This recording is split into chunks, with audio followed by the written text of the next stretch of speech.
and welcome to ABW Live. Yep, it's Liverpool away again. God help us all, God help us all. Yes, it's another one of those shows, but we're still smiling, I think. First in the box was Pat Brady, then Moshin Ali, then Christian Andreasen, then Daryl Kane, Thomas from Norway, Daniel Cronin, and somebody has... I'm not reading that out. Draw the Gooners there, Daryl Kane there, and 235100. J-Rob straight in with the donation, and he says, I'll miss this, chaps, so I'll say hi and bye. J-Rob, you're a rock star. We think the world of you. Thank you ever so much. Reese1237, Loki73, Ron Ree, Russ Morgan, Daniel Cronin, Archie. Hello, everyone. How are we?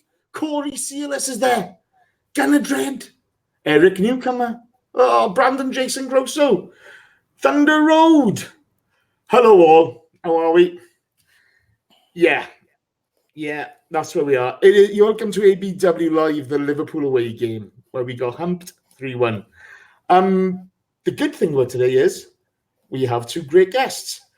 And first and foremost, it's my brother from another continent. It's Colonial Colonel Shredder. Say hello, Shredder. Hello, Shredder. Sorry, had to steal from John Welsh there. Hashtag fuck Ellis. Hashtag Carl's the best. Whoever, if you don't have Chrome on your computer, no matter what your computer is, what are you still on like America Online chat rooms? I don't understand. Ellis putting in a performance today like a true Arsenal player. He did. I mean, to be fair, he's from Norwich. Chrome hasn't got there yet. Okay? And so let's welcome the next one.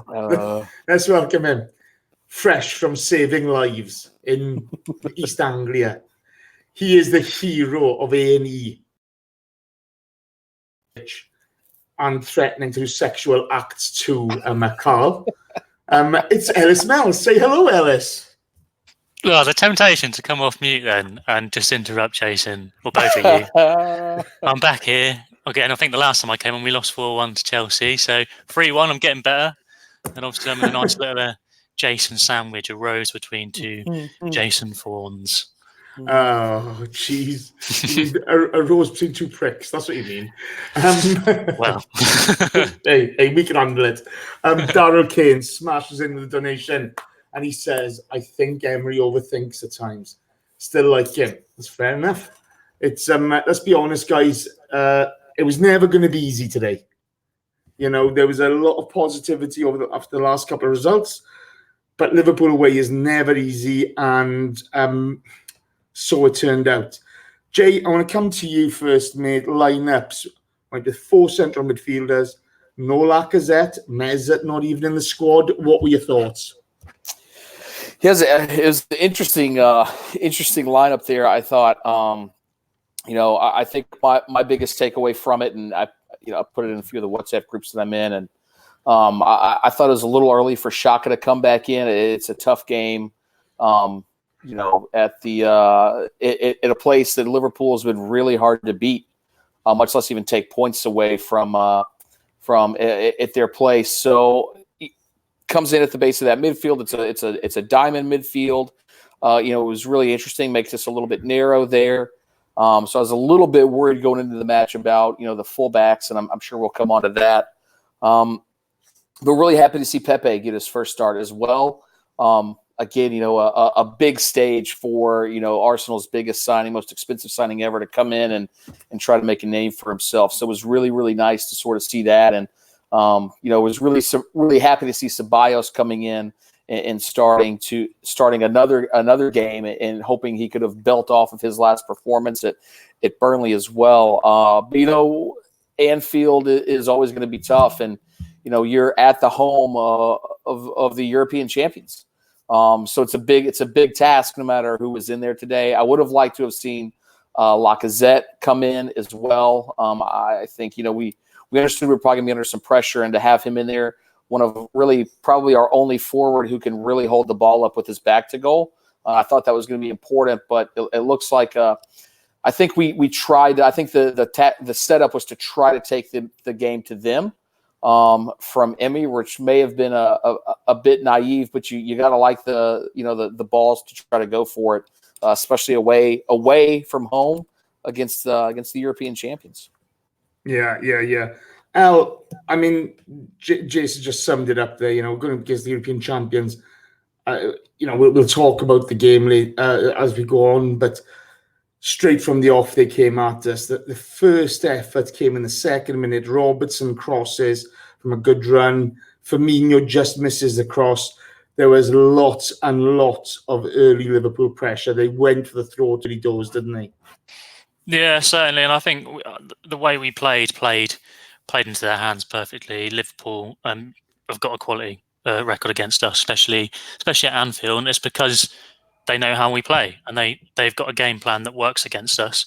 And trying to play it out from the back with the players that we have, they're all over us. They're putting pressure on. They're waiting for us to make mistakes. We were making mistakes, and they were pouncing on it. And it's frustrating, I think. But then, like what Jason said, to sum it up, there's a reason they're champions of Europe. They are a good quality team, and they can do that against anyone. I think no matter how good you are at playing out the back, and I'm not saying Arsenal, particularly at the moment anyway, are a great team to play out from the back. That's the way that Emery wants us to play. But no matter how good you are, I think a team of Liverpool's quality is going to create chances from that, because they'll just pressure you and they'll force players into mistakes. And we all know the weaknesses of our back four and our midfielders. And for me, I think starting Xhaka at Anfield with a team like Liverpool that's going to press was a mistake personally for me, and I think we saw that in the first sort of 10 minutes or so when they had so much pressing. We couldn't get out of our half. We were just pressed, making mistakes, and they won the ball, and they had plenty of chances. Yeah, they did. I mean, Jay, the setup. Unai, he went very compact. He allowed Liverpool to have the ball out wide, and we weren't pressing really. He we allowed them to come on to us, and that just seemed, whoa, that was risky in my opinion. What did you think? Yeah, that's first. I actually just want to say big shout out to Dean Robinson, 1983, who just popped in 22 quid there. He says he had a couple of quid on 3-1 and donating this tainted money to a better cause, because we all need to be able to see Jason Heidi. So thanks, Dean. We appreciate that there. But yeah, no, I that was my big worry. That's why I had said for a while ago, I said I wanted to see three at the back. Let us get wing backs in, get Kolasinac into the game on the left, and literally try to sort of keep their fullbacks from pressing on, because on each side they've got people who can punish you. And while they didn't punish us today directly, I think we, like you said, Jace, we invited that pressure on us from wide areas, and it was really tough for us to cope with at times. Guendouzi kept wanting to go further and further in the middle, and I think it was Trent Alexander-Arnold on that side of Robert. I can't remember which one it was, but we just had acres of space every time he had the ball. Maitland-Niles had to tuck inside to make sure he wasn't giving up that channel for the runners that we know that Firmino likes to get in there, and they can slip those little through balls in on that we did see a little bit later in the match. So it was really tough to give that up. And then when we did finally get the ball back, we were just too compact. We couldn't break out enough to really get down the pitch. We were having to try to go route one, which didn't always work. There were a couple of times Pepe was able to get in. Ellis, pointing out in one of the chat groups, he was able to get in a couple of times. On the other side of those the Liverpool fullbacks, but it wasn't effective from an attacking standpoint. I thought possibly going three at the back would have at least allowed us to be a little bit more solid defensively, to be able to watch those runners that the Liverpool likes to have, while also keeping their fullbacks pushed up the pitch a little bit. I know people think it's a little bit more negative, but I actually think it would have suited us a little bit better while trying to break their press while playing the ball out of the back. And I think the biggest thing with their press as well, that's what I think Emery eventually wants to do. I think that's where we want to move to, is pressing like that. And they're a team that's obviously a few years ahead of us in this sort of in this style of play. And I think today we saw what you could do with the right players. And I don't think even the full team that Liverpool has is the absolute best at their position, even in the league. It's just they all buy in and they all know their role and they execute their role. And I think today it really, really showed just how good they were and showed the work that we have to do. Yeah. I mean, they're very slick there. We'll come on to them in a bit. Aubameyang had an effort on the break. Adrian comes out to clear up. Sorry. He comes out to clear up. Ball straight to Aubameyang, and he tries a bit of a chip shot just wide. Then after 15 minutes, we started to come into the game, didn't we? I mean, there were moments there for us. There were moments. Yeah, certainly. I think our first half obviously it started a bit rough, but we definitely crept into the game. And I think overall, other than the goal we conceded, I think Emery probably would have been happy with his game plan for the first half because, like you said, after we got past that initial sort of press from Liverpool, we did start to find gaps. And I think that was what Emery was setting up. He was allowing them to come on us with that narrow diamond that he'd set up, allowing their fullbacks to bomb and then trying to find space. And Pepe got in there, and obviously they forced that problem from Adrian. I'm going to think of it now and laugh because you forced that issue from him, and then that chip. Like me and Jason play FIFA with a guy called Chris Lodato, and his favourite expression is Chip City, and I could just hear him in the back of my head when Aubameyang tried that, and it wasn't terrible. It would have been lovely, a lovely technique if it had gone in, and we would have been buzzing. But we definitely crept back into the game, and I think had that had gone in, we may have seen a different first half. Sorry. It would have been a hell of a finish if he'd have scored that, to be fair. That would have been something phenomenal. Leno saves from Mane after Ceballos plays a blind cross across the box once they were under pressure from the Liverpool press. Welcome to the Premier League, Danny Ceballos. We'll come on to him a bit later. Wow. What do you think of that, mate? Because it was a little bit... Ooh, man.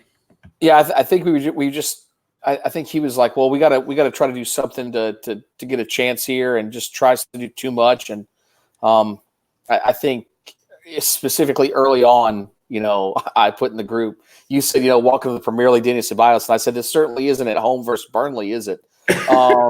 Because it really won today, and you could tell that the pace was bothering them. They were getting, specifically Ceballos was getting chased down from behind pretty easily there. And as good as his performance was last week, let's not take anything away from that. His performance today, I think he's now aware of what the Premier League really is now, right? And he's seen both sides of it, right? He was able to watch us against Newcastle, came on for a little bit, and had a good game against Burnley, and now the big boys in Liverpool, and he's seen all aspects of it, and hopefully he knows what to expect, and he can start to adapt a little bit better to these bigger, faster matches, because you could just tell. And then when he did realize that, I need to pick my pace up, everything was rushed, everything was hurried. More risk was taken than probably needed to be, and I think you even saw that a little bit with Pepe at times. Of just thinking like, I need to be faster than I have been in other leagues, and then you start to rush stuff. So it's something that I think third game of the season against a team like Liverpool, get these guys bedded in, let them see what the league's like, and now they've got a good taste for it. The old, since we're talking about yo Adrian and Rocky, to use the boxing analogy, hey, you got a little blood in your mouth, you got a little bloody lip now.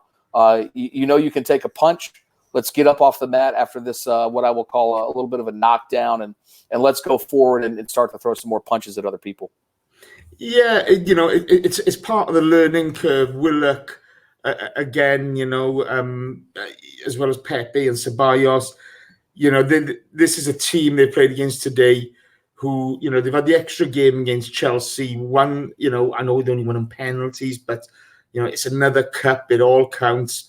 And they're kind of building into their season nicely, but they're way down that road, and they're a very impressive side. One loss last season in the Premier League, so it is a learning curve.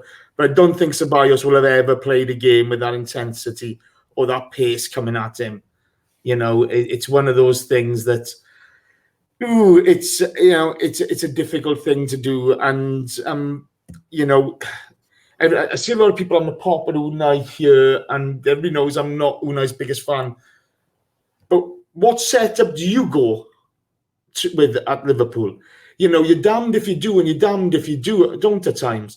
You pick one setup, you leave yourself open to the wide. You pick another setup, you leave yourself open to them down the middle. They're a very, very good side. There's nothing you can do about that. We had another close run thing. Great run from Willock. Onto Aubameyang, onto Pepe. Pepe shoots just wide. It was a bit frustrating, wasn't it? It was just, come on, get it on target. Yeah, it was, and you got a feel for Pepe. This is his Premier League debut, full debut, and it's at Anfield. And like you said, he's the guys, him, Ceballos, people who aren't used to the Premier League. That is a hell of an introduction to Premier League football, and you're probably not going to face that sort of pace and intensity in the other 36 games of the season that they play against other teams. And no one quite does it as well as Liverpool, and then maybe Man City, but they're still not the sort of the pressing and pace of that sort of Liverpool front three that they've got. And I think he was probably, and again with Ceballos, they're probably both trying to sort of make a mark. They felt a bit rushed. They were probably rushing their chances, but I thought he did well to get into that position when he picked up the ball a lot on the wing and going forward. He was tricky with his feet, and that's something I think we've been missing for a couple of seasons. Well, basically since Alexis Sanchez left, someone who can run past a player. And I think Joe82 put this stat in. I don't know if it's true. If it is true, it's mad. But apparently it's Pepe is the first person to run past or dribble past VVD in like 50 players, which is insane. So I think Pepe done really well. Like that first half, you could see that Virgil was getting a bit sort of scared when he's stepping off him where he's normally come in and make the tackle. And he is very one-footed. You could see a lot of the times he'd most rather take it onto his left foot. But when you can dribble like that, you give yourself a chance. The same as Iron Robin back in his heyday. Everyone knew what he was going to do. He was going to try and cut and shoot. They just couldn't stop it. I'm not saying Pepe is anything like Iron Robin, but if he can emulate him in that way with the dribbling that I saw today, get his finishing a bit better, then we've got to have a player on our hands. And it is frustrating, but you can't get on his back too much, like I said, because it's his first Premier League full debut, and that's against Liverpool, which we all know. Even Emery said he'd rather not play him if he could. Yeah, look, I mean, I thought it was a good shot, to be fair. He's been unlucky there. We then had a VAR incident. I'm just going to comment on this. Not one Liverpool player moaned, not one Arsenal player moaned. The game was carrying on just fine, and all VAR's got to come into it and stop play for 3 minutes. You even had Van Dijk moaning at the referee about it. Utterly ridiculous. There was nothing there on a potential red card incident. Nobody could see anything. What's going on? No, I was bamboozled. I think even the commentators on Sky were like, why have we paused? And they were showing replays and you couldn't really see anything in it. So I'm not sure what the incident they'd seen and they felt so much need to pause the game for and do that. Yeah, absolutely. Jay, you then had Pepe break. Excellent break. Yeah. When it came to the shot, it was straight at Adrian. It was disappointing, wasn't it? What do you make of it? Yeah, he did everything right except for the final. The final, he couldn't put the cherry on top, right? And then sort of knocked the whole Sunday off the table. Maybe literally. But no, I legitimately jumped up as soon as I saw him break, and he did a nice little move to get around that last defender. And then you're like, just fucking find a little bit of space wide of Adrian there. And instead of doing that, he like you said, he just puts it literally right into the breadbasket for him. And I think he just, again, the easy shot was there on his right foot, or you dribble around and go to the right. But he's, where is Pepe's right foot? Is it still in Lille? Because it wasn't in the match today. Everything he did, he tried to do with his left foot. And again, he's a young player and he's going to develop. I'm not trying to say he's going to be garbage or anything, even though I did make a comparison of him earlier to another former garbage Arsenal player. And Yaya Sanogo, and the fact that just the way his movement, and he's a little lengthy, and although I think he's trust me, he's already much better than Yaya Sanogo. But yeah, it was there for him to be had, and he just, of the three options, he chose the worst one there to go with the left foot and try to go all the way around to the far post instead of just slotting in with his right at the near post, which was wide open. And that's just a young player trying to go to his strengths, but needs to develop that right foot, because I think it's going to be an easy thing for keepers to be able to try to keep pushing him that way to close down those angles for him. Yeah. It's just unfortunate, but yeah. Again, his first full game, he needs football. He needs football to grow into the season, and he's had that any so far. You saw Salah get a shot away direct from a throw-in. We defended quite well up until this point. There weren't really many good clear-cut chances for Liverpool, but that was just the sign of things to come, because they get a corner and Matip gets his head onto it, and from a good tense Trent D'Arby delivery, to be fair, and we're 1-0 down. There are people moaning that Guendouzi was being pulled or what have you. You had Sokratis all over Virgil van Dijk pulling his jersey quite clearly. If you hadn't given the goal, it would have been a penalty. What were your thoughts, mate? Well, firstly, Sokratis, what a great player, man. Top player. Warrior. It's frustrating. Like you say, they didn't really offer much opportunities against us. No clear-cut chances. Obviously, the fullbacks were getting a lot of space, which was, like I said, I think it was part of our game plan to invite them in so we could get in behind them on the wings on the counter attack. But they hadn't really produced that much. Then obviously they get the corner, and it's frustrating to say the least. Of course, it is. And like you say, I'm unlike you. I don't hate Sokratis. I think he's an all right player, but I don't hate him. Well, not hate a strong word. I just call it the way I see it. I just call it the way I see it. I called him magnificent last night on the preview against Harry Kane. I must have missed that. That's harsh, anyway, bro. Back to my point. Like you say, it's poor from him. I think with VAR, that's a penalty all day long. The amount of handful he's got of VVD, he was literally so focused on him, they actually completely lost Matip, who I think Guendouzi might have been trying to track, but he just sort of got sandwiched between Sokratis leaning over behind himself, grabbing a shirt full of Virgil van Dijk, and Guendouzi was stuck under his arm and couldn't jump up, and Matip come up for what was literally a free header. And it wasn't a great header, but they all count when they come off your head and they go in the goal. Like, he's not going to go back and say, well, my header weren't good, but it went in the goal. And it's frustrating. And I think when we have defended as well as we did do prior to that, we were putting bodies in the line, we were defending the cross as well, to sort of switch off, to say the least, in that corner is annoying, because we've done so well. And personally, I don't know about other people, I was sat there thinking, fuck me, we might go into half-time 0-0. But obviously that weren't to be the case. So it is frustrating. And I think that lapse in concentration from that previous corner was still very much the case when we started the second half, which we'll probably come on to. Okay, Jay, we were talking about it in the WhatsApp group, okay? And because you questioned kind of Leno's management of the box area, but it was a packed area. It was really busy. They were getting players flying through. There's a question we call Games End Chill that we'll ask later. I don't want to stay away from that for the time being. But that incident there with the goal, there were a pile of bodies coming in that area. We tried to defend it. We just came up short. You can't have people just pulling shirts in the box and not kind of marking the men or marking the run properly. But it's difficult for defenders in that situation, isn't it? Yeah, it really is. I think also if you just I think I went back and watched a couple of the replays of their first goal, and it actually looked, the other part of it that you could see, Van Dijk's arm specifically was draped over Guendouzi. Then he's being pulled by Sokratis. He ends up almost pulling Guendouzi down, and that's how Matip gets free. I think I forgot who it was in the box who put. It's crazy that people still pull shirts with VAR, but the box was packed all day. There were a couple of times earlier on in the first 20 minutes, though, when the ball sort of flashed in.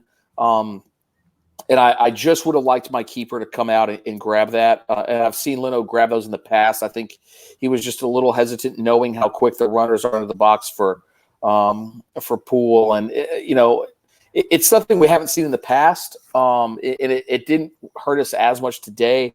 But there were just a couple of times when I'm like, why wouldn't you just go for that?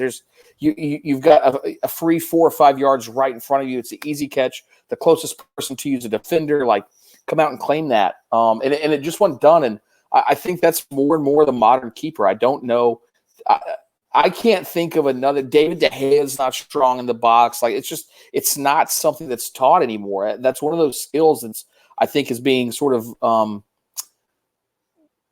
whittled away from keepers as we're moving to this more. We need you to be basically an 11th outfield player and play the ball with your feet and play the ball out of the back and really work on your ground distribution as opposed to just booting it down, downfield every time, 60 yards. So it's something that I was just a little disappointed in. Luckily, I still think, there were a couple other times when he did show some strength, but man, there were some other times when I thought the easy thing to do for him would have been to come claim it. And he didn't. And, luckily the one thing I will say is when he has come out to try to punch, this season he's looked a little bit better than the keepers we've had in years past.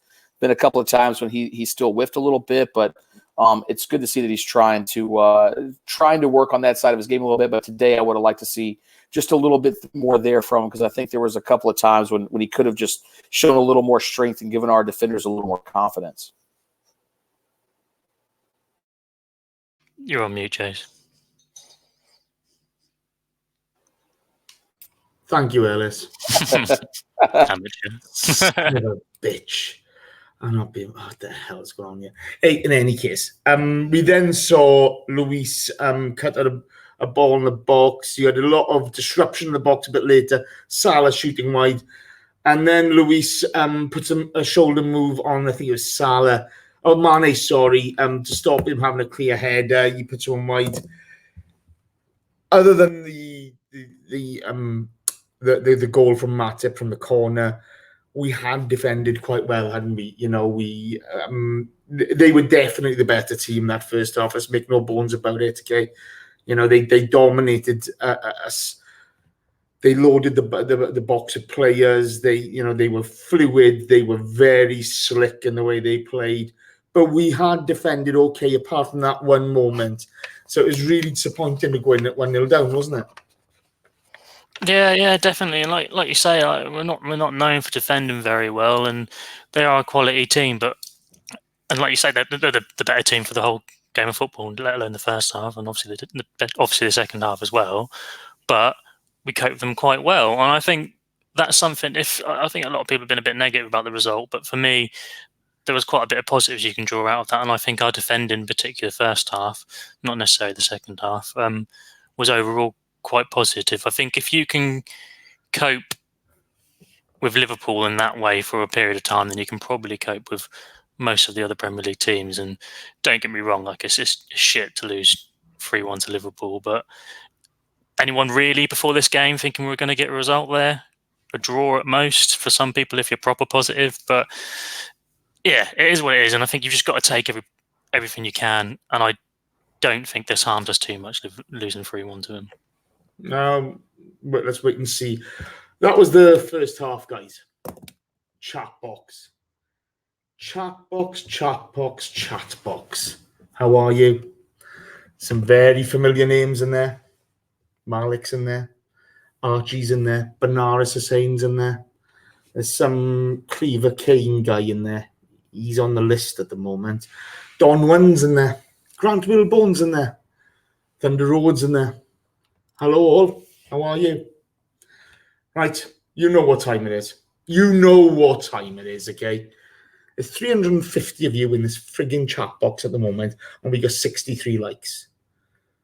What do you think you're doing? Do you want to attack like Liverpool or defend like the Arsenal? Who do you want to be in life? Do you want to be somebody your grandparents are proud of? Or do you want to be somebody they look at and think, I wish she was somebody else's grandkid or she? I wish we hadn't been there for his graduation when he passed his driving test, his or her. You know, what do you want to be in life? Do you want to be somebody who's highly thought of? When we have a chat in our little WhatsApp group, think, oh yeah, he's a great guy, you know, like J-Rob or Dean Robinson, 1983. They're people we like a lot. Obviously, you don't want to be in that box, do you? No, because you're not tapping that fucking like button, are you? No, you're not. Donwan, you all right, bro? I hope you've tapped that like button, pal. Let's get going. Come on.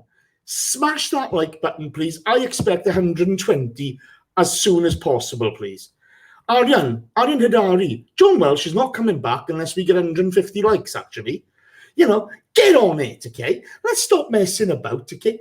Don't embarrass your parents anymore. Don't be somebody who your kids will just hide away from when other people find out that you're their parents. Be somebody great. Start tapping that like button. Let's get going. Let's enjoy your day. I want 150 likes, please. Not 120 anymore. 150. Come on, tappy. Let's get going. Oh, God. Every week, boys. Every week I've got to do this shit. Why? Christ. Okay, I don't care. I'm sorry your relatives are dead. I don't really care, to be honest with you. But I love the fact he gives a thumbs up. Top man, Loki. Love you. Right, second half, guys. Jay, I'm going to come back to you straight from the kickoff.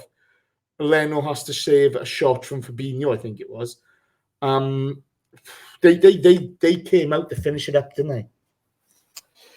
Yeah, they did. I thought we'd come out a little different tactically in the second half, and we did not only come out well. We did come out different tactically. We came out worse tactically in the second half than we did in the first half, and we really just invited them onto us and created a real shitstorm for ourselves to have to recover from, and just really continue to invite pressure on. And when you do that with a team like Liverpool, they're going to make you pay. And luckily, Leno was able to make the save there. But, up and down the second half, we just first half, we were like, okay, maybe bend, don't break. We allowed the goal, but we're like, okay, it's only one. Like, it was off a set piece, cool, whatever. And then the second half, we came out, and I don't know if the players even knew what was going on, because we looked like we left everything in the locker room at that point. It was a little disappointing to watch, to be honest with you, because I actually had a little positivity going in, only down 1-0 with as much as they had the ball, especially. Yeah. There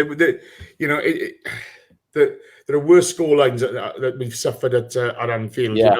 And at half time. Then it happens. Now, since we've signed the guy, we knew there was going to be a moment.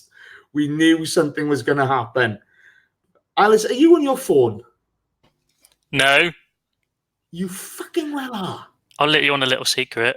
I knew you were going to ask me about the David Luiz penalty incident, and I was doing a poo when it happened, so I was trying to find it on my phone to look at it before you asked me the question. Did you find it? No, because you caught me out before I looked at it. Winner. Oh. Yeah, awful defending. Oh. Jay, let's come back to you then. It was. I'll actually echo what the poo man just said. It was awful defending. It was schoolboy. I think it was it Firmino who played that ball through to him as well? Just a wonderful ball. No. And just yes, it was. Sorry, there was a great ball from Trent Darby to Firmino. Yeah. You know. Good ball, and it just. There was really nothing else Luiz could have done, and a coworker of mine who's also an Arsenal fan, when we signed Luiz, is like, oh man, our defense is going to be so much better now. And I thought, we'll go from a 3 to a 4, because Luiz has moments like this, and this is why we would always pull out the Sideshow Bob memes on Twitter whenever he would do something for old Chavsky. And you got to take the bad with the good. And he's going to be. I even mentioned to you as well. He'd been really good in the air, and then he just comes and he does this, and it's just the tug of the shirt in the wrong spot, and then Salah gets the penalty. And also, I hate to give this team any credit, but holy shit, what a great penalty take as well. Yes, I saw that bit. Guaranteed. Yeah. Of course you did, Ellis. Also, hashtag fuck Ellis. Let's get it trending on Twitter today, folks. So yeah, it was just it was, he knew he'd been done and he tried to make up for it. When you try to make up for it like that, you make stupid decisions and you cost us goals, and that's what happens. And hopefully that's his only Sideshow Bob moment of the season. I take that back because he went full Sideshow Bob later. So maybe these are the only two for this season. I disagree with you on the later one. We'll come to that a bit later, okay? But when he did it, it's all the way through my mind is, don't put your hand in the fire to me. Don't, I take pause, and it just thought, you plonker, Rodney. It was just, what are you doing? But it was a hell of a finish a hell of a penalty from Salah, to be fair. There's nobody stopping that. And then, to be honest with you, my next note is Liverpool are taking the piss out of us. They really started to dominate us then. You had Willock and Guendouzi losing the ball too easily. Harsh just to pick those two guys out, but it's a passage of play that happened. They just started to really dominate us then. Their fluidity was superb. The interplay, they just seemed everybody was on the same wavelength, wasn't it? Yeah, and by then I'd finished my poo, so I'd seen the rest of the game. I wouldn't go to the toilet ever again. Yeah, it's just that their tails are up, and we see it time and time again, don't we, with Arsenal? We usually concede one and we go a bit sort of shaky at the back, and no matter what the personnel or who the manager is, that is just a character trait that we still haven't managed to shake off yet. But it doesn't help when you're playing against a front three of those guys. They're just mad. Like you say, they're so fluid. And poor Emery, like he's damned if he do, he's damned if he's done. If we take the game to him, we get smashed. Everyone's going to be angry. If we sit back and try and defend, and we can't stop them three fluid attacking players who are making runs of each other, passing the ball around and making a fool of us, and you can't really stop it, really. When they're on their game like that, and like they were for a period of the game in the second half, there is just frankly no stopping them. And like you say, David Luiz, he has those moments, and he's probably going to have more of the moments, but hopefully we won't have it against another Liverpool team, because it's just difficult, isn't it? Like, I think the frustrating thing for me, going on how good their front for what? Are you waffling now? I'm not waffling. Leave me alone. Let me go on to this point. The frustrating for me thing is people try and compare what Lacazette and Aubameyang and Pepe could potentially be for Arsenal compared to that front three. But for me, they're just so much farther in their development.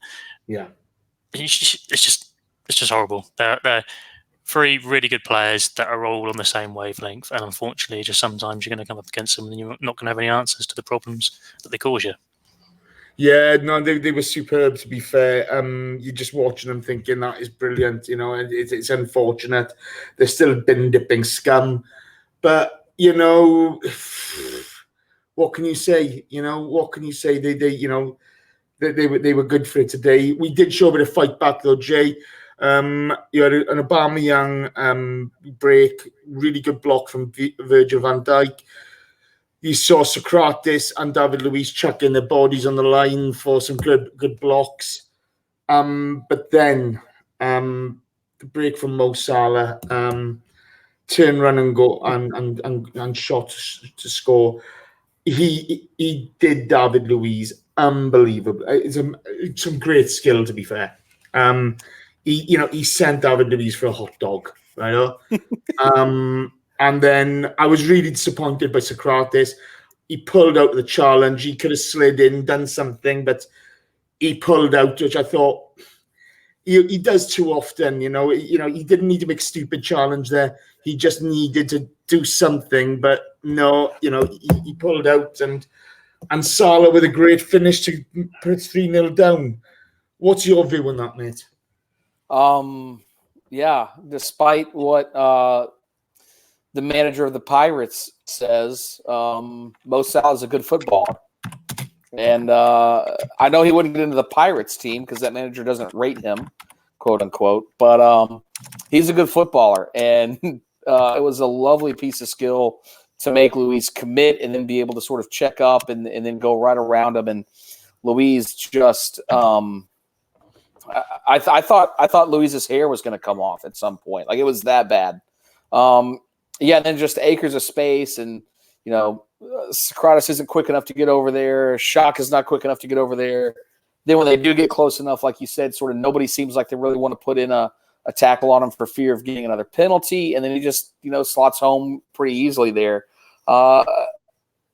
Great goal by Salah. I mean, he may. I don't know if it was just our defenders that were that bad. I don't know if somebody else would have been able to play that any better, because the skill that he used for that was just unbelievable. But made us look like a bunch of pirates running around on a pitch in Plymouth. We were that bad. Playing Tamar View.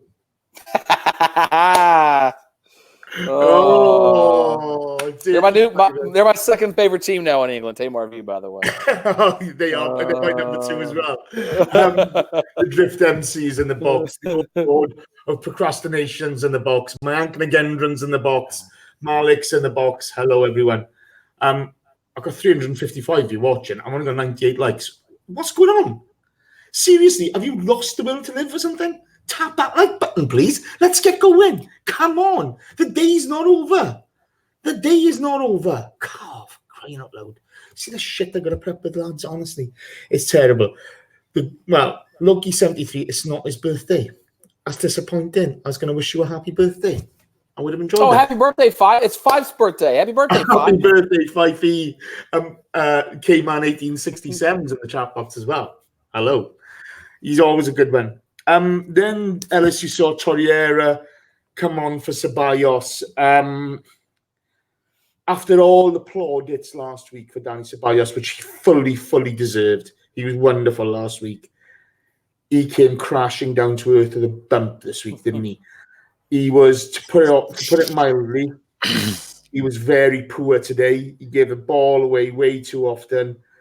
You can talk about the tactical setup all you want, but there were some really silly moments there. What were your thoughts? Yeah, again, echo what I said earlier on about Pepe. This is an incredibly hard team to play against, a team that's going to pressure. I thought positionally we played him potentially in the wrong position. I think a player like Ceballos needs to be picking the ball up a bit more advanced, but that can potentially just be by the sheer pressure and press that Liverpool put us, that he was picking up the ball in those deep positions, and it's difficult for the lad. He's probably never experienced anything like that in the Liga. I can't think of a team in the Liga. I don't watch much the Liga, but I can't think of a team in the League that probably plays the way that Liverpool do. I'm sure someone will correct me if I'm wrong. So that was like you say, it was back to reality. Really, there's a very big difference between against Burnley playing Liverpool at Anfield when the tails are up, and unfortunately, it just wasn't to be. Again, I don't think the setup particularly helped him, but I wouldn't say it was a poor performance. I'd say it was just difficult for a player who's adjusting to the league. Yeah, and you've got to give them time. To be fair to Danny Ceballos, lovely skill set, could be great players for us this season. But you've got to call it how it happens. He had a bad day at the office, and there's no point in trying to gloss over it. This is where we need to improve. We have to look honestly at this performance and move forward. In the chat box, the one, the only Dave Faber. Hey. Anthony Felicioni is there. I think that's correct. And if I'm wrong, Anthony, I'm sorry. Where's he gone? David Keith's there. And he says, great show, lads. In Lanzarote, surrounded by Scousers. And I'm still waiting for the lads, watching the lads the day we beat this lot. Liverpool a class act. We will get there, though. And then Eric Newcomer smashes in with a donation. And he asks, and we're going to answer this later, Eric, how do you rate Willock start the season? Because I think it's really interesting. Mr. Joe Willock at the moment, what a talent, but it's not going to be all roses for him, is it? So we'll ask that at the end of the show, Eric, okay? Jay, then you see some great defending from Milner, including a cross from Pepe to Aubameyang. Yeah. They defended very well, didn't they? They really did. Yeah, they do. And it helps to have the Virgil van Dijk, and I don't think any defender is perfect, but he's definitely the best in the Premier League. And I think Joel Matip Joel Matip's one of those players. I think he would never have made it at Arsenal, because if you don't succeed in your first year here, I'm not going to call out anybody specifically in our chat box because you're all wonderful people. But there are a lot of Arsenal fans who will just get on you and never rate you no matter what. You have Arsenal fans do not let their players develop. And Joel Matip had a very hard first season under Jurgen Klopp at Liverpool.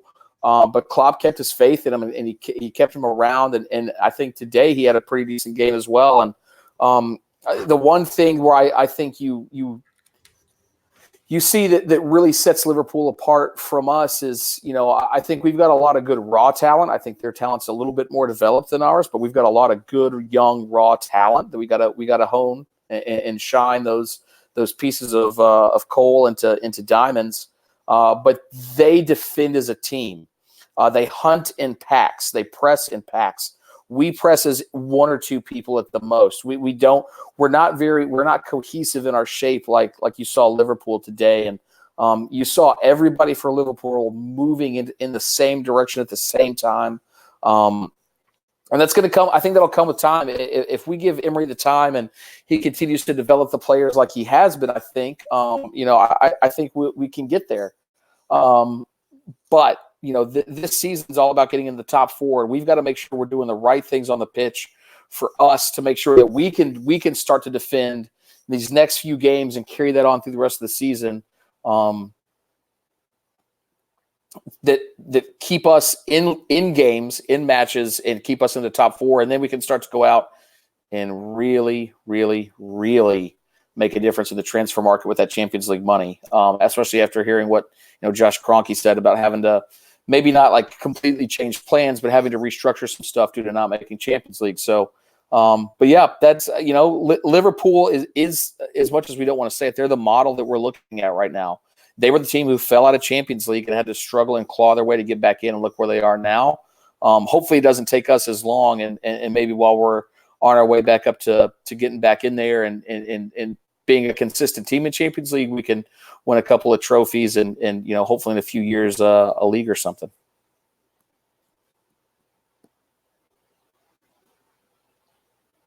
You're on mute again, Jace. Fuck's sake. Sorry, guys. I had to cough earlier on, okay?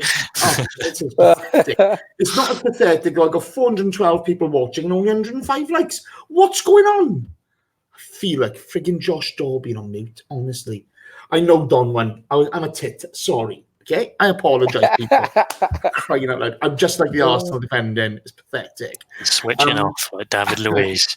That's two times. Actually, just more like David. Oh. That's nice. I bet Jace thinks he's faster than Sokratis. That's for sure. He probably does. Not with my knee. Not with my knee. That's gone nowadays. Ellis, you had Lacazette come on for Willock. Then you get Torreira scoring. We were actually pressing the ball for once up top.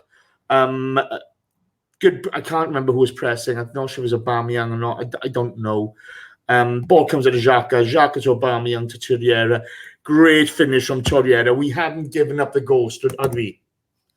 No, we hadn't. And it was a good finish to the half, really. I think the goal was a bit scrappy, but like you said, that was a product of the pressing from the players. And I think that's what both Laka and Torreira bring to the team. You saw it a couple of times in the Liverpool game. Laka was working hard, pressing them, winning the ball off them higher up the pitch. And if you can win the ball closer to the opponent's goal, you've got a better chance of scoring because you've got less ground to make. And it happened again. Again, I don't know who was the initial press that got it to Aubameyang, but one of our players could have been Emery, actually. Was it? Could have been. I'm not sure. On the left. Yeah, it wasn't. Anyway. Sorry, go on. No, but yeah, someone pressed and we won the ball, and yeah, it was a bit scrappy, and Liverpool looked a bit all over the place. I think we probably, potentially, if it wasn't a 3-1 scoreline at that moment in time, I think we may have pressed a bit harder, and if we had a bit more time and got maybe Lacazette and Torreira on. I'm not trying to criticise the manager. If we maybe got them on a bit earlier, we could send a better output. Again, I like what Jason said. It's a bit strange that Lacazette didn't start. I can understand what Emery was going with formation-wise and what he was aiming to get. But I think really, if you want to win games or draw games, your best player's got to be on the pitch. And for me, Lacazette is one of our best players. And I think he showed that when he came on. And again, with Torreira, I don't want to lambast Ceballos, can't say his name. Ceballos. Because, like you say, he's new, he's come to the league. But Torreira, he knows the league. He's got a bit more energy. He knows the team. He's played Liverpool before. And I think that showed when he came on. It was strange. Again, I don't want to criticise him too much, but I think it showed his errors of his ways when he brought on those two players, and they were both on the pitch when we scored the goal.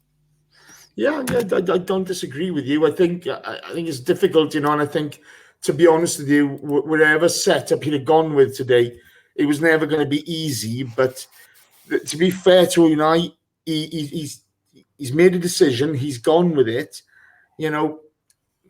and unfortunately, it hasn't worked. And it goes like that now and again. But by the time we'd scored, I felt Liverpool had taken their foot off the gas as well. I don't think they were going for 4 or 5. I thought they were just, let's get through it, on to the next one. Jay, you then have Mkhitaryan come on for Guendouzi. And you see a little bit of handbags with Lacazette and Milner and what's his name, Ox and somebody else. Yeah, Ainsley. Up until the end of the game, to be fair, we didn't stop fighting, and neither did they. But it kind of petered out from there, didn't it? What are your overall thoughts on the game, mate? How do you feel about it? I think the best takeaway for us is Pepe, and his ability to dribble past players and get into space and create, chances, and hopefully we'll see him develop and finish those. But you lost 3-1 on the road to the European champions. I mean, those days happen. There are going to be other teams who go there and get walloped way more than we did. I'm of the thought that, it absolutely sucks to lose to Liverpool, because I still view them as those little guys who are still trying to fight their way back to the league from the giants they used to be.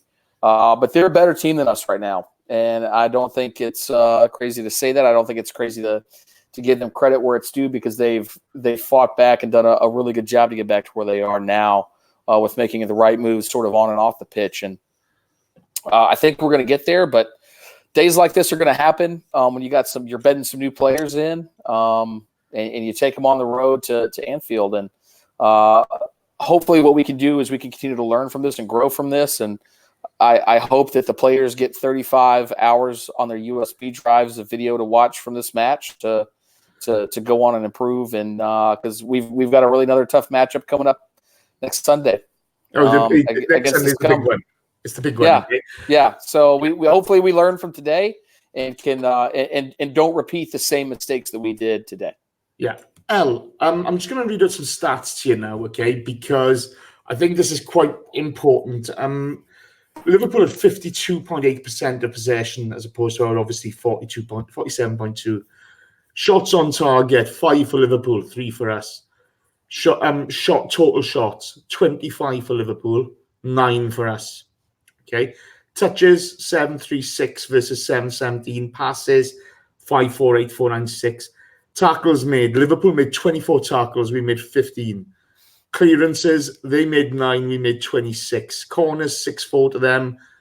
Offsides, 1 for them, 5 for us. Fouls conceded. They conceded 8. We conceded 5. That tells, apart from the shots, the stats tell a story of they were just more efficient with their possession and the way they played. How do you feel about that? Stats can't tell you everything, but they can tell you a great deal as well.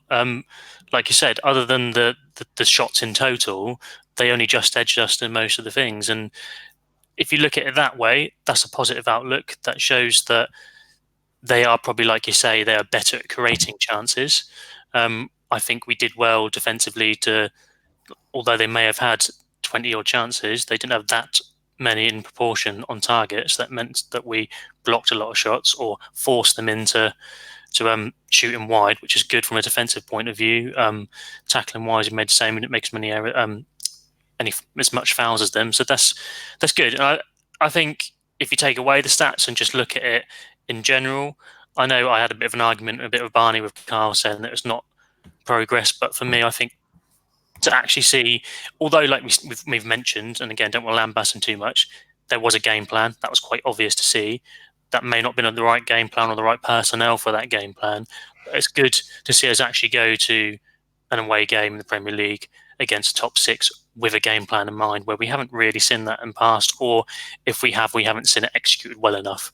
Again, that may be the case today, but it was just nice to see us go there with a bit of a game plan and to try and not just think we're good enough. If we play well enough, we'll win. To go there and say, look, we need to offer some respect to this team because they are going to try and press us. They're good at us. We need to try and counteract that somehow. And yeah, we get it wrong. And Emery will get more game plans wrong further on in the season. But again, like we say, they're a quality team. And even if we got our game plan spot on, they still probably could have beaten us. That's how good they are. Them and Man City, they are the two top tier teams in this league. We're not competing with them to get top four. We're competing with the likes of United, Chelsea and Spurs. And if you watched United earlier or saw the United score earlier today and the way that Chelsea have played at the start of the season, I don't think we're too far ahead of them. I think we've got a good chance of getting top four this season. I don't think this result is going to have much bearing on our chances for top four. It's 3 points drop, mate. Look, it's as simple as that. Yeah, but a lot of teams are going to drop 3 points away at Anfield. Yeah, they are, okay. I mean, look, the bottom line is they outplayed us today. You know, I think the stats tell one story. I know when I watched, they were by far the better team. They were the only team who looked like winning it. Their fluidity, their interplay was brilliant, and unfortunately, I liked our grit. A couple of stupid decisions, a couple of poor moments really cost us badly. You know, but the pressure, I felt the big thing was the tactical side of it. We didn't put pressure on the ball. Therefore, the ball kept on coming back at us. And like we were saying in the chat in our WhatsApp group, Jay, when the pressure builds, the dam will break, and we broke. Yeah. And it's unfortunate, but as you say, if Unai learns from this, then great. You know what I mean? We need to go on. And as you say, with Chelsea and United being a bit of a car crash at the moment, hopefully that will stand us in good stead. What I will say, and if you boil it down in this game, they've scored from a penalty, which was a lapse in error by David Luiz, a lapse in judgment. They've scored from, again, another lapse in concentration from a corner, and a bit of brilliance from tapping Merchant Salah. But like when you boil it down, those 3 goals, realistically, we stopped them from creating a lot. I don't think they completely outplayed us to score the goals. They had 25 shots. We had 18 against us last week at home. Yeah, but how many shots on target were there? It doesn't matter. When you get a shot, you can have 20. You can have like 50 shots from the halfway line. We lost 3-1. If they hadn't scored 3 goals, we'd have won.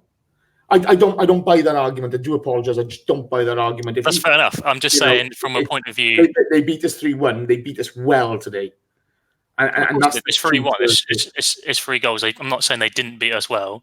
I'm just saying from those goals they can be avoided, and it's not a pure fact of completely being played off the park, which we have been quite considerably before. 5-1, 4-1, whatever the scores were before. These goals have come from different circumstances today, and I think we have shown progress. Okay, well, we're going to wait and see. The season's beginning to it now. We have Tottenham next week. It's a huge match for us. Jay, Josh Kroenke, it's funny, since the weekend, you a lot more vocal, a lot more in the press, which is good to see. Credit to him. You know, we've had a decent transfer window. I'm not going to go overboard about it because there's a lot of things in there for the future. It may turn out to be an absolute stellar one in 4 years' time. Yeah. But Kroenke talking about the ambition of the club, how do you feel about that? Were you impressed by him, or what did you think of it? He's saying. So here's the other one thing is I think a few years ago I may have said it on either this podcast or another, but I thought Stan Kroenke's not going to be the owner we want. Josh Kroenke will be. And so far, I think this summer at least, they've literally put their money where their mouth is. However you want to look at how much we spent or didn't spend or whatever, we've brought players in for the future. We've addressed needs, if not for the long term, at least for the next season. So the thing is, there's some more open communication. I do think a little bit of it. I'm not going to say that it was all 100% down to the we care, do you think? I do think that had some good positive effect, though, for sure. I do think there was going to be a little bit more communication from him, though, sort of regardless of that, I don't think it would have been to the extent that we've seen, like I said. But it's positive that he's there. Unfortunately, because there's sole ownership, we're not going to have the same view into the finances of the club. But the fact is we now have an owner, and people can talk about, I still people say like Stan's the owner. No. Kroenke Sports Entertainment's the owner. And that has two figureheads. That has Stan and Josh Kroenke. So Josh Kroenke is the one running with Arsenal, while Stan Kroenke is running with the Los Angeles Rams in the NFL. And so our owner is talking. It may not be the person from the company who owns us that you want, but you can't have your cake and eat it too. So Josh is talking. He's doing some. I think we're seeing the right strings being pulled behind the scenes with Raul and Vinay and Hasfami as well. And I think it's they're filling the gaps that we used to have in the off season, and it's made me a little bit more positive about the direction and the future of the club. Here's the one thing that I'll say in being a bit of a realist, though. It by no means it guarantees us a Premier League title. It doesn't mean we're going to go out and buy £100 million player. We're still going to do things a certain way, but at the same time, doing things a certain way doesn't guarantee you anything. The thing is the players that we do have need to put the work in, need to respect the values of the club, and then hopefully we as the fans can get behind them. And I think those two things can help create something special and hopefully drive us forward as a football club. But Josh Kroenke speaking is positive, but now is not the time for talk. Now is the time for action on the pitch because we need points each week. Yeah, I got to be honest. Look, I listened to the Gooners pod. I'm Andy and Mike talking about his interview at halftime. It shook them. The weekend thing shook them. Okay, and I'm really happy to see the engagement since. Ornstein said on Arsecast this week. This had been in the pot for a while. Now it's actually happening. It's a good news story for me. I mean, we're all going to disagree with certain decisions that they make. That's fine. We all have opinions. It's not the end of the world. But I think the fact that there's engagement happening is a great start, and it can only hold us in good stead going forward. Al, anything on that you'd like to add, mate? By the way, sorry, before we go any further, who said it in here? I'm not sure who it is. Chris O'Brien said, "Don't forget Edu in that sort of no. main office." So for sure. I left that out. So good catch there, Chris. Of Edu also having some more influence. Yeah, Daz316 says Ellis for Prime Minister. Fuck Ellis. I couldn't do a worse job, could I, than the current government? No, you couldn't, to be fair. Anyway, let's not talk about politics. That's a long and slippery road, as is religion and other things. Is that a challenge, Ellis? Is that a challenge? Yeah, I challenge you, Boris. I'm going to start walking around with a fucking wig on and a wrestling belt and a megaphone. So I challenge him. Don't stain this fucking podcast with that nonsense. Get on with the question, please. Going back to your question. There's not much really to add to it. I think a lot of people have been on Stan's back, or the Kroenke family's KSE, whatever you want to call them, they're back. They only really took full ownership, was it the end of last summer?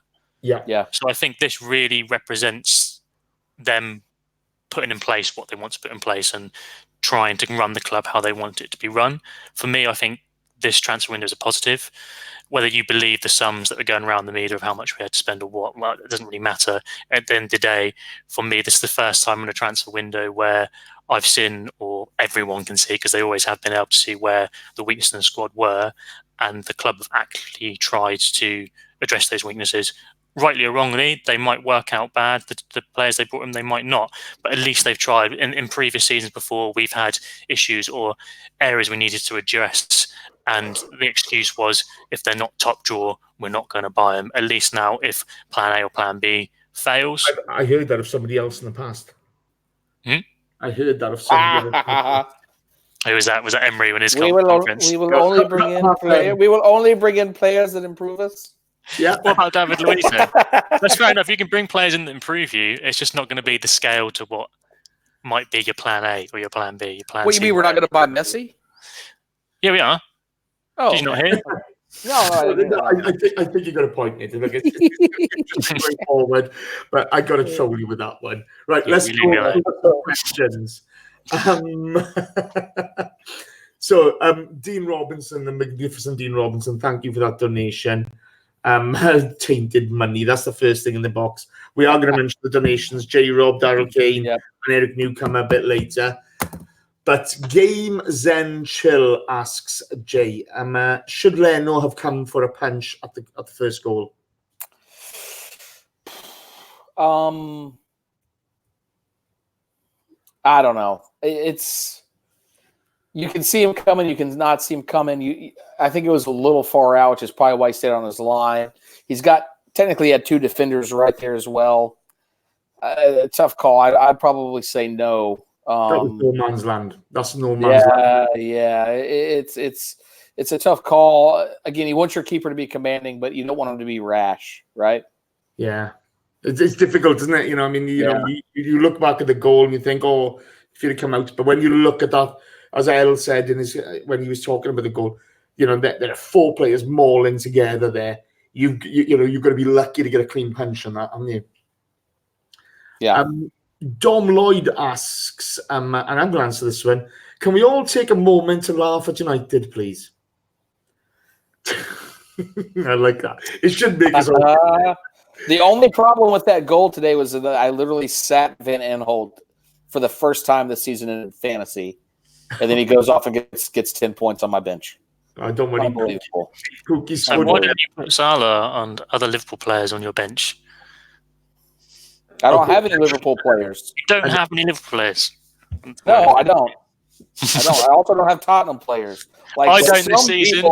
So Simon Collins. Right, if you start off fancy football, I'm with you. Okay? Who do you put for Captain Jason? Aaron Ramsey. Hey, God save Aaron Ramsey. Actually, didn't make the bench today. Not even start. Didn't even make the bench. Didn't make the bench. Carry on, boys. He's at Juventus, going to win something. We've won fuck all. I've got a good story for that, but I'll save it for another time. Ellis Thunder Road asks, you need Ellis Mel to explain where he learned to wipe standing up. No parent trained such an abomination, and he shared such on Twitter. I thought it was normal. I don't know why we're talking about this. This is like an after dark question, really. Thunder Road, you arsehole. It's there. It's going to be answered. Okay, we'll move on. My uncle Nagendran asked, what halftime changes would you have made, Al? I think maybe not both, but I alluded to earlier when we were talking about the impact that Lacazette and Torreira made. I would have brought them on earlier, potentially one of them on at halftime. Maybe Lacazette for me, just to give us a bit more. If you're going to try and break that Liverpool press, you need someone who can hold the ball up top. And I haven't seen much of Pepe, but he doesn't seem like a player who can do that. And Aubameyang certainly isn't a player that can do that. And Lacazette is. So I would have either brought on Lacazette or Torreira just to see if we could change it up at halftime. Yeah, he kind of went for playing on the break, and you've got to grab that goal, haven't you? You've just got to grab that goal, and it just didn't come off. I'm going to answer the next one. Eric Newcomer with his donation. Thank you, Eric. You're a rock star, bro. How do you rate Willock's start the season? I think he's been solid. I think he's looked exciting going forward. He's got a bit to learn going backwards, when he's defending and what have you, but that's going to come with time. In exactly the same way as Guendouzi, Guendouzi is now in his second season as a Premier League player. He's still learning. He's still going to make mistakes. He's still going to learn as he goes along. These players are players we hope will be flourishing in 3 seasons' time. You know what I mean? Yeah. Let's not put too much pressure on him. Let's not have a wank fest over him. He's looking the part. He was very quiet today, but so was the whole midfield. Yeah. Him and Guendouzi are they're both 20, right, Jace? Like 20. Yeah, they're 20, I mean, great. At 20. I didn't know my asshole from my elbow at 20, much less be starting in Premier League matches at Anfield. Yeah. At 20, I was just trying to be the biggest twat I could be. You know what I mean? You're 20 years of age. Yeah. I still try now and again, to be fair, as well. But, I think he's a solid 7 out of 10, and I think he's very exciting. When he's got the ball on the trot going forward, he looks the part, and I'm excited to see how he develops. And a couple of seasons ago, I thought he was going to be way too lightweight, but he's coming along nicely now. So, Jay, Dave Faber asks, so Ozil for Ceballos next Sunday? Ooh, we're at home for that one, aren't we? Yeah. Ozil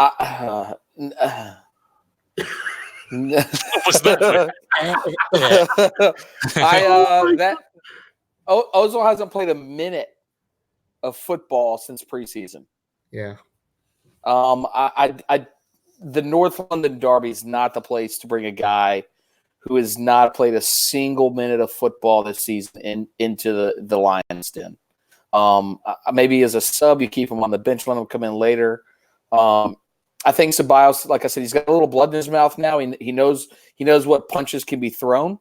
Also, I like the attitude of Ceballos. He's a bit of a twat. Yeah, and that's what we need against the scum from just down the road. So our good friend Mr. Hollick, I would probably still stick with Ceballos just because even if he's not technically good, I think he'll be up for the rivalry and be up for the match and can at least maybe 2-foot cane or something and maybe teach him how to breathe with his mouth closed. Ooh, nice. Right, Adam El Sayed asks, hey guys, please answer my comment with your opinion. Today I feel it wasn't the players being bad, it was just our formation and lineup that was wrong. The midfield is too narrow, which left the wings free. What are your thoughts on that, mate? I can see what it's getting. Shut up, Jason. We know your opinion. I can see what he's getting at. And again, Jason made that opinion very clear in our WhatsApp chat. And again now that he also agrees with him. I think the personnel and the formation wasn't great. I could see what he's trying to get at. But again, it's like we said, you're damned if you do, damned if you don't. Yeah, it's all well and good saying they should go at him. We should play Lacazette, Pepe and Aubameyang and just go for it. And then we get humped 6-0 and then everyone's going, why don't we play more defensively? Blah, blah, blah, blah, blah, blah. We spent many years criticising the late great Arsene Wenger. He's not late great, he's not dead, but Arsene Wenger. The great Arsene Wenger.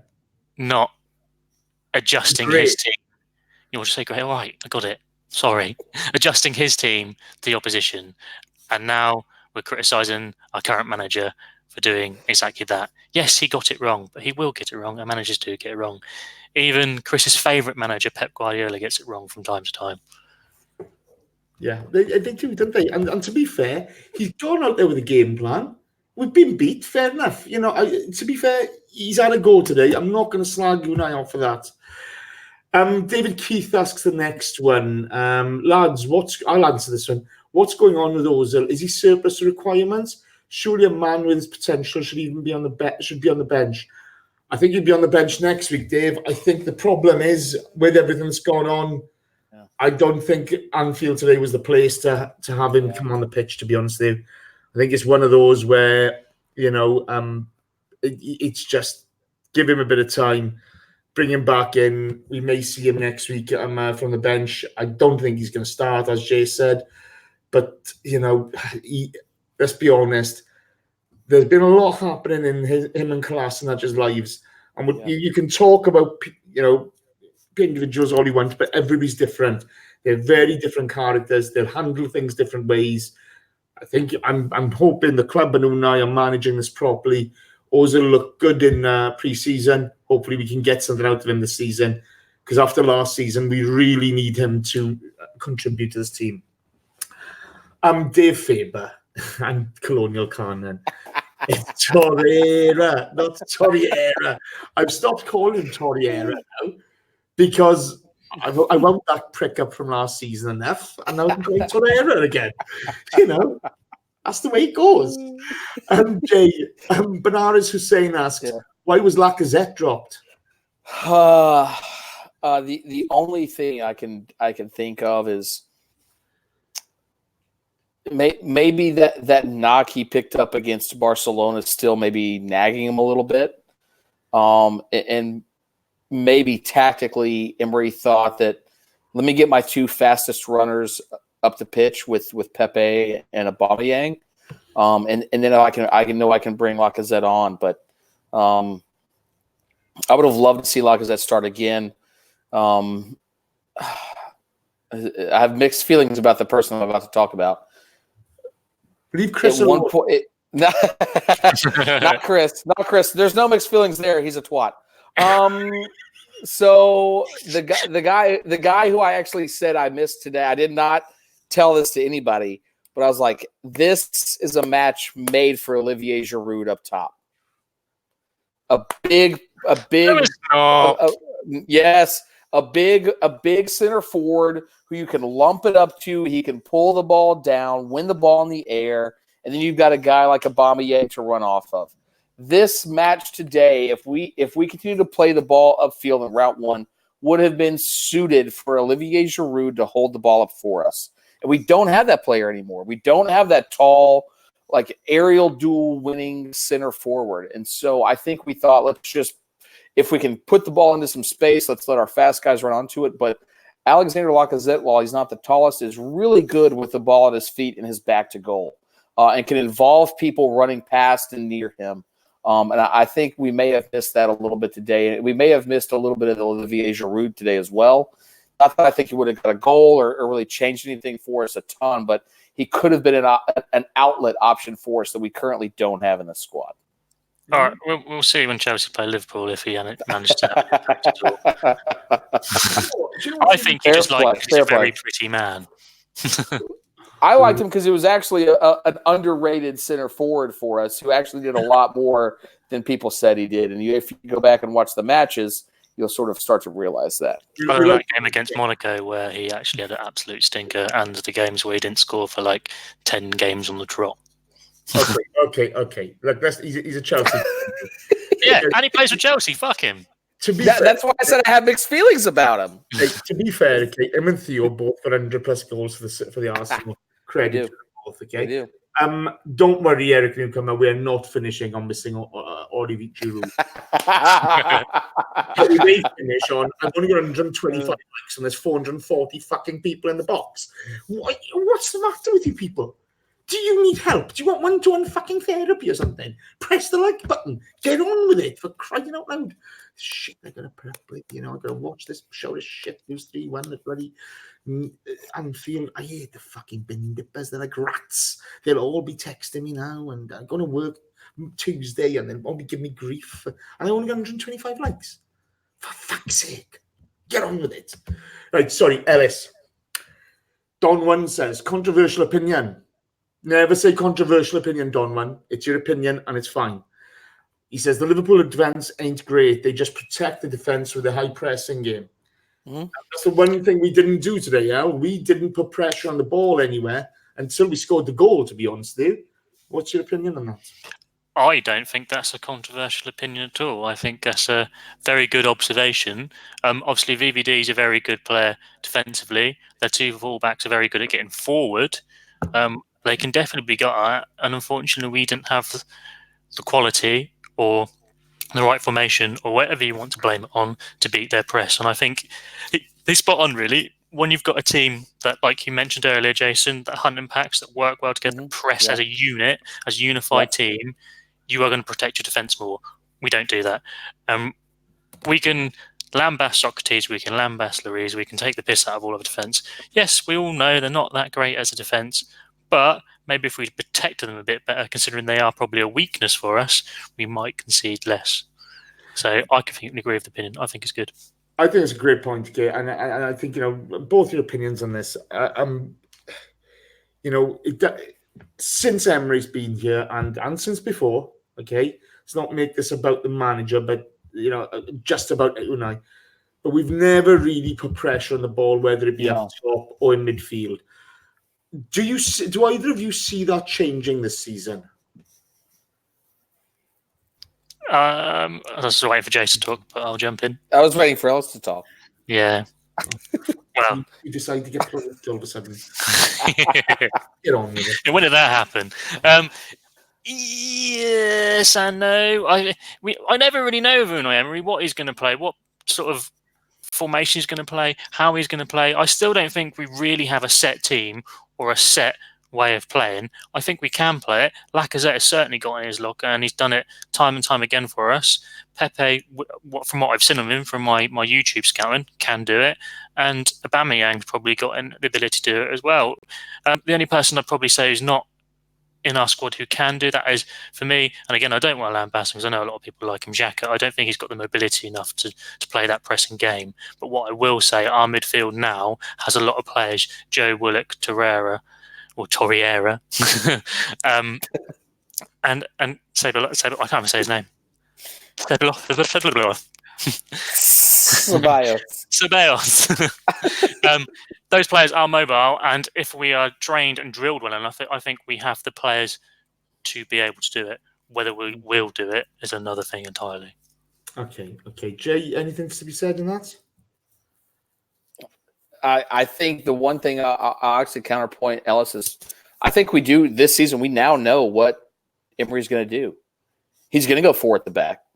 We now know he's going to do that with some variation of a 4-2-3-1 or a 4-2-2 or something like that. But it's I would hope that we would press more, because I think we have the pace and the power to do it, especially if and I love the guy to death. I got his name on the back of one of my kits, but just if granted Xhaka's in the team, we need to be a little more cautious. And I think it's when Xhaka's in, we got to have we need to be playing a team that we're going to have the most possession against.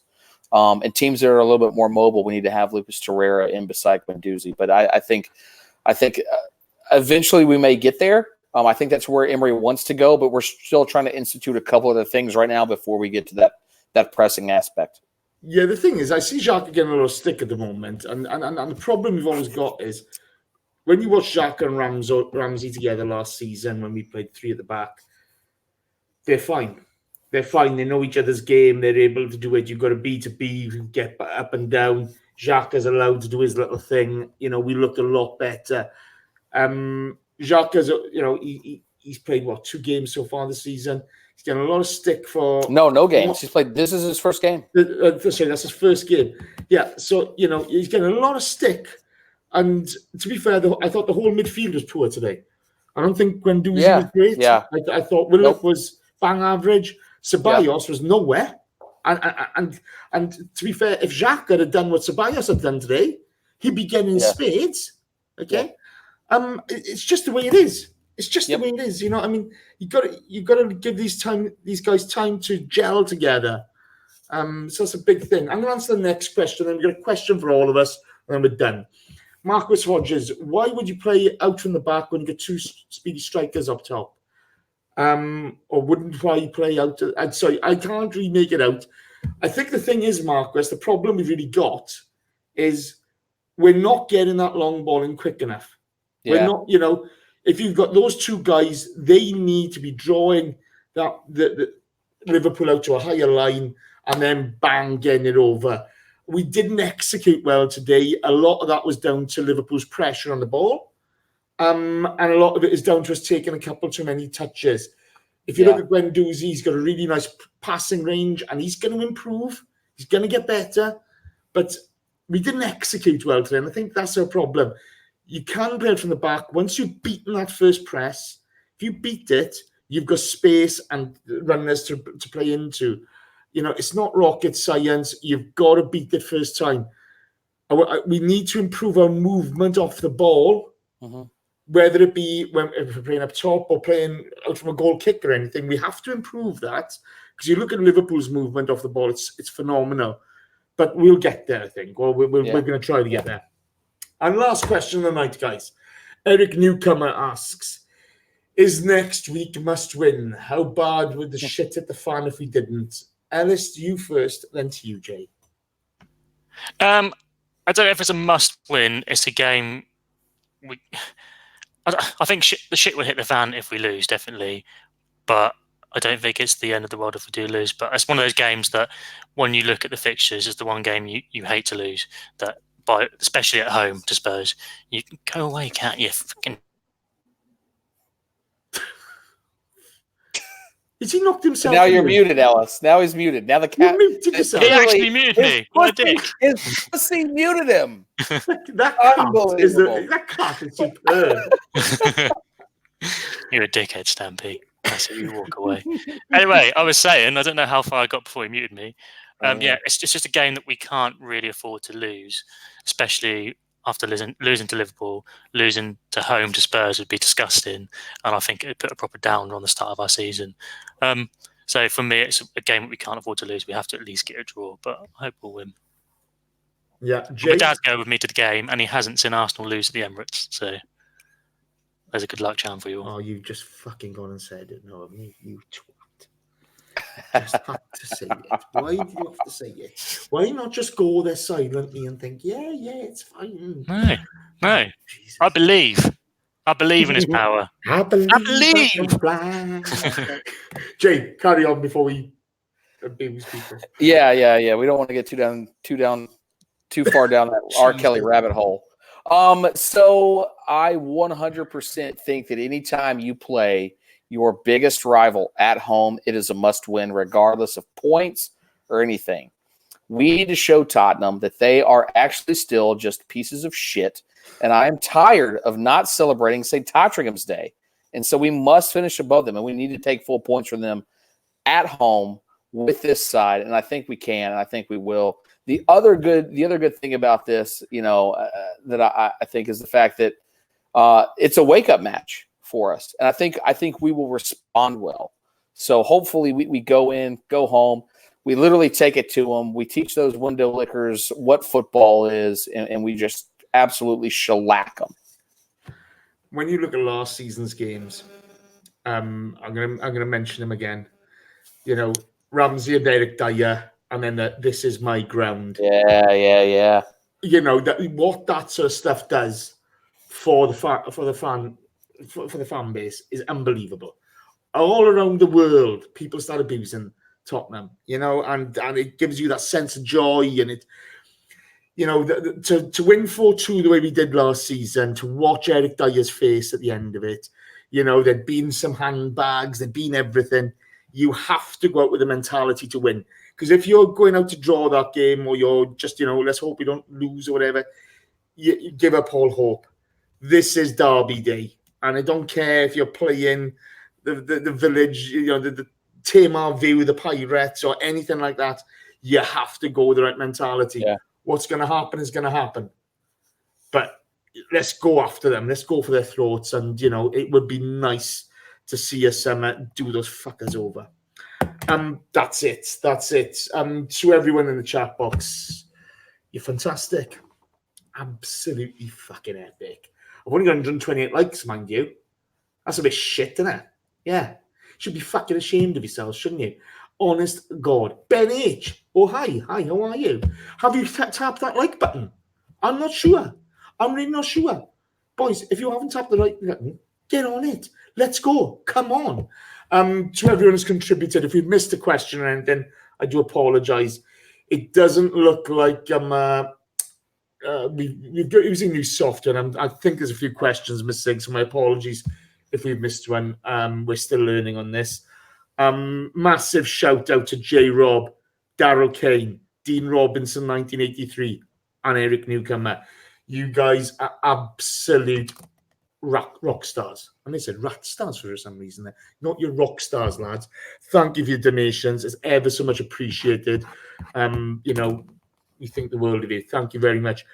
For everybody who's contributed to the show, whether you're in the chat box or just listening, thank you.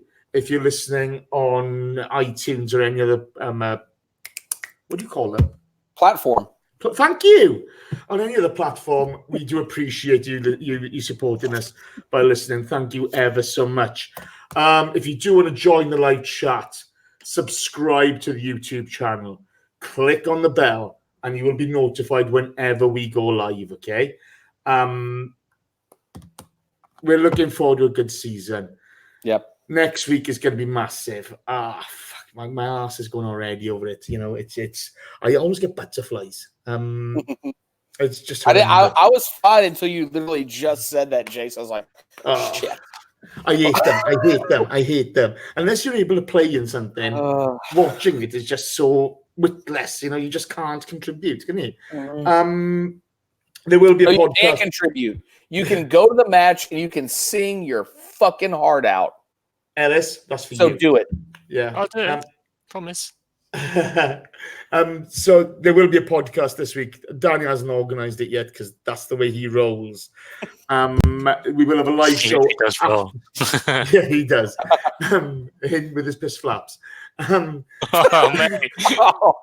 This is probably like straight into like APW After Dark territory. This show. I was thinking about the podcast that he mentioned that the other day, and I can't remember who was on it in total, but it was just the funniest thing I'd ever heard. Him and Highbury wheeling through all the piss, and he's actually going to Spurs game, isn't he? Yeah, no, he is. Is he? He's going to Spurs, but he's in the box because he's posh. Is he going Spurs or is he going Villa? I think he's going to one of the games. Danny, posh. He's in the club level, mate. Spilling on all the peasants from his lofty Everybody in these days, huh? Club level GFP. No piss flaps there, mate. It's one of those. So guys, thank you ever so much for your support. Like the YouTube page, click on the bell button. You will be notified when we go live, okay? Thank you for being here. As always, this show this season is dedicated to Steve Whittle. Love you, mate. We're going to miss you forever. R.I.P. Lord Hillwood. Yeah, the main man. I don't remember how we switch off now.